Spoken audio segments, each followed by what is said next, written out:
Општина Аеродром добива нов и модерен фудбалски терен, каде ќе може да се одржуваат надпревари од сите надпреварувања. Веќе се започнати градежните активности, а инвестицијата се очекува да биде готова во наредните 6 месеци. Градоначалникот Муцунски најави нова и голема инвестиција во оваа општина.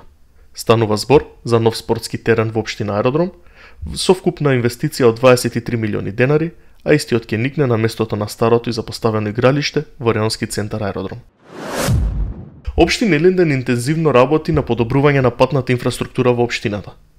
Во рамките на проектот за подобрување на патната инфраструктура, изградба, реконструкција, рехабилитација и санација на локалните улици и патишта, почна градежните активности на улица 36 во локалната економска зона Карагач во населбата Илинден. Со градежните работи планирано е да се изврши целосно реконструкција на улицата во должина од 680 метри и широчина од 6 метри коловоз. Оваа улица е од големо значење бидејќи представува главна сообраќајница за локалната економска зона Карагач, а ги поврзува населените места Иватовци, Бунарџик со населбата Илинден. Јавното претпријатие Водовод и канализација Скопје известува дека на ден 13.3, среда, поради уличен дефект на улица 1 Сопиште Безброј, во близина на црквата Свети Мина, прекинато водоснабдување ќе имаат корисниците од населените места Сопиште, Добридол и Ракотинци.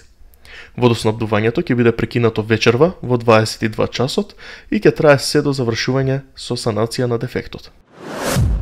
Градоначалникот на општина Ѓорче Петров Александар Стојковски, заедно со министерот за труд и социјална политика Ѓоко Велковски и директорката на градинката Росица Даниела Темелкова, денеска во клонот Пампурче во Даме Груев го пушти во употреба сезорниот центар наменет за деца со попреченост, кој е прв од ваков вид во објектите наменети за претшколска возраст.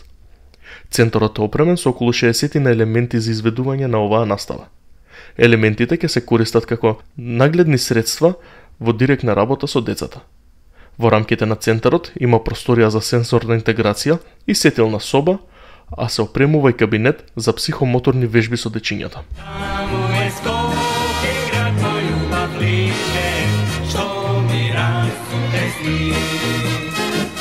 Вечно